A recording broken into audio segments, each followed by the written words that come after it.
ইন্দ্রিয় শিথিলতা বা শীঘ্র পতন নিয়ে অনেক পুরুষের মধ্যেই নানা রকমের চিন্তার কারণ হয়ে থাকে। পুরুষদের অন্যান্য শারীরিক সমস্যাগুলির মধ্যে কিছু যৌন সমস্যাও দেখা যায়, যার মধ্যে সবথেকে বেশি সমস্যা হলো পুরুষদের চিন্তার কারণ, সেটি ইন্দ্রিয় শিথিলতা বা শীঘ্র পতন।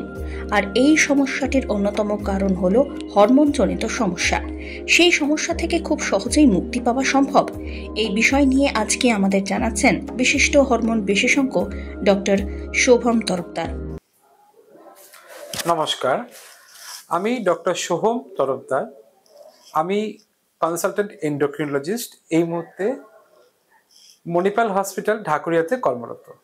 আমি হরমোনজনিত রোগের বিশেষজ্ঞ। আমরা জানি যে পুরুষদের মধ্যে যৌন সমস্যার মধ্যে প্রাথমিক একটি সমস্যা হচ্ছে লিঙ্গ শিথিলতা বা শীঘ্র পতন। এই সমস্যার পেছনে অনেকগুলি হরমোনের প্রাথমিক কাজ আছে এবং সেই হরমোনের মাত্রাগুলি কম বেশি হলে আমাদের এই সমস্যাগুলো আসতে পারে।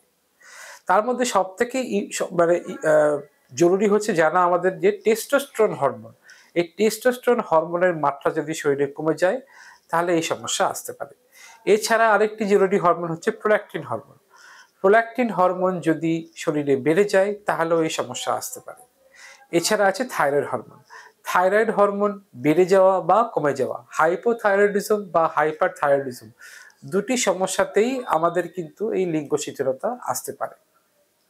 এছাড়া আমরা জানি যে বিভিন্ন রকম ক্রনিক ইলনেস, যেরকম লিভারের সমস্যা, কিডনির সমস্যা, এছাড়া ডায়াবেটিস, স্ট্রোক, এই ধরনের নার্ভের সমস্যাতেও কিন্তু আমরা জানি যে লিঙ্গ শিথিলতা আসতে পারে।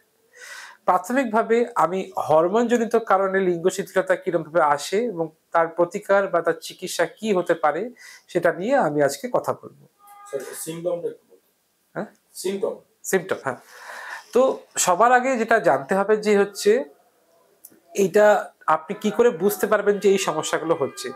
যখন যদি মেলামেশার সময় আপনি 1 মিনিটে দীর্ঘ সময় আপনার বীর্য ধরে রাখতে পারছেন না এবং আপনার লিঙ্গ শক্ত হচ্ছে না অ্যাটলিস্ট 1 মিনিটের জন্য, তাহলে আপনাকে ধরে নিতে হবে যে এই সমস্যাগুলো আসছে আপনার শরীরে। এবং এই সমস্যার দরুন অনেক সময় মেলামেশার সমস্যা হতে পারে এবং তার পরবর্তী কিছু সময় আপনার শারীরিক কিছু সমস্যা দেখা দিতে পারে।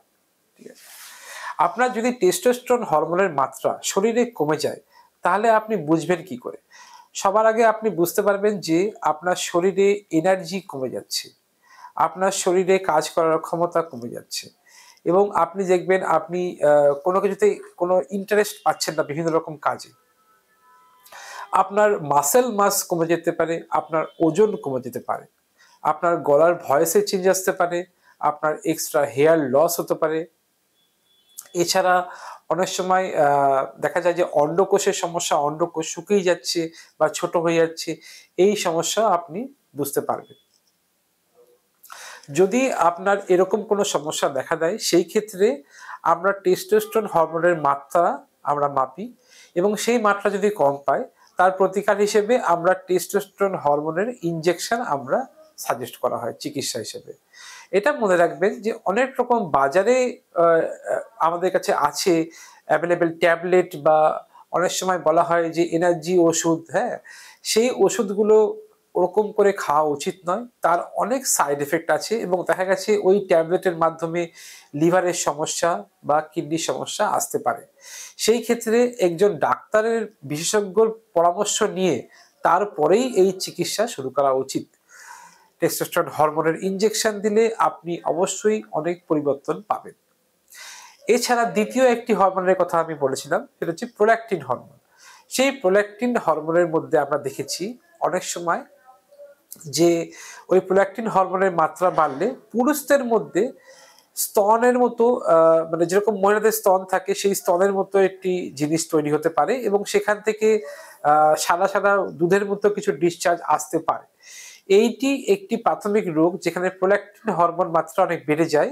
সেটা হচ্ছে ব্রেনের মধ্যে আমাদের পিটুইটারি একটি গ্রন্থি থাকে, সেইখান থেকে যদি প্রোল্যাক্টিন হরমোনের মাত্রা বেড়ে যায়, সেখানে যদি ছোটখাটো টিউমার থাকে, একটি প্রোল্যাক্টিনোমা বলে যেটাকে, সেই ক্ষেত্রে এইটা হতে পারে।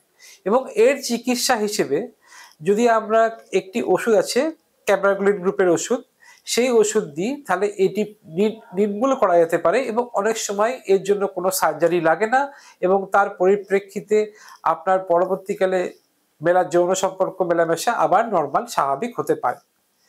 এছাড়া আমরা জানি যে থাইরয়েড হরমোনের মাত্রা যদি অতিরিক্ত বেড়ে যায় বা অতিরিক্ত কমে যায়, এই দুটি ক্ষেত্রেই কিন্তু আমরা জানি যে এই লিঙ্গ শিথিলতা বা এই সমস্যাগুলো সহবাসের সমস্যা আসতে পারে। সেই ক্ষেত্রে এই চিকিৎসা আরম্ভ করলে আমরা কিন্তু দেখেছি যে এই হরমোনজনিত রোগের চিকিৎসায় অনেকটা স্বাভাবিক হতে পারে।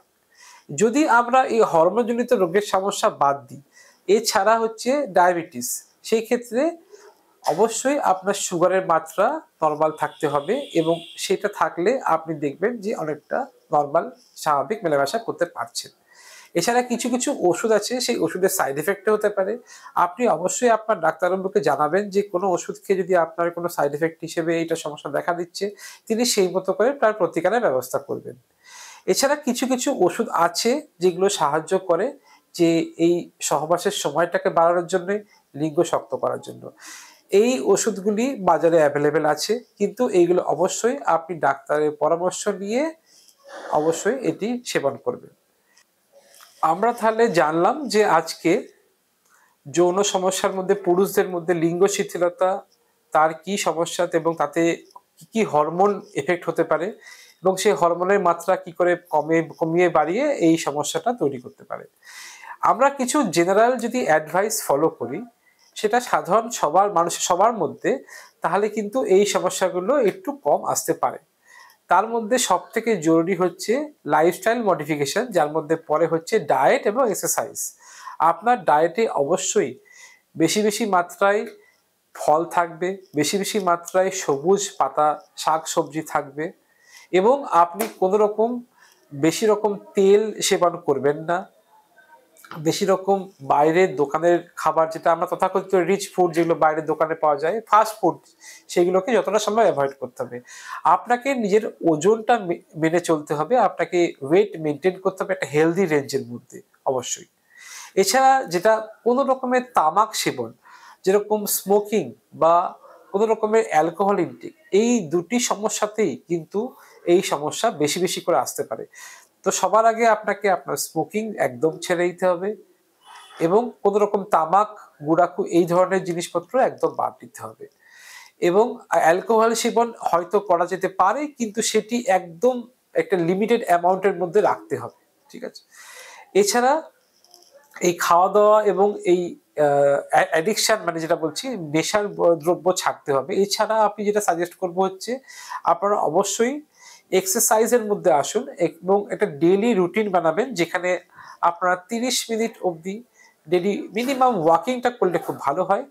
যদি সপ্তাহে 5 থেকে 6 দিনও হয় তাহলেও চলবে এবং আপনি যদি 3 দিন একটুখানি ওয়েট ট্রেনিং করতে পারেন, কিছুটা ওজন তোলা, হ্যাঁ, সেইগুলো করতে পারলেও খুব ভালো হয়। এই এক্সারসাইজ, ডায়েট এবং লাইফস্টাইল যদি আপনি নিয়মিত মেনে চলেন, তাহলে কিন্তু অনেক ক্ষেত্রেই এই সমস্যার সমাধান হয়ে যায়।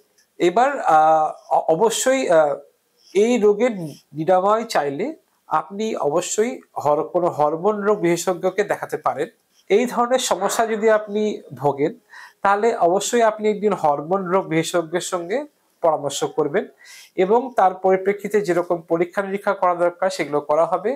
নিজের থেকে কোনো রকম ওষুধ সেবন করবেন না, ইনস্ট্রাকশন ফলো করে ডায়েট, লাইফস্টাইল, আপনার অ্যাডিকশনগুলো বাদ দিতে হবে। এর পরবর্তীকালে আপনার এই সমস্যার সমাধান হতে পারে। সবসময় আমরা আপনাদের সঙ্গে আছি। ধন্যবাদ।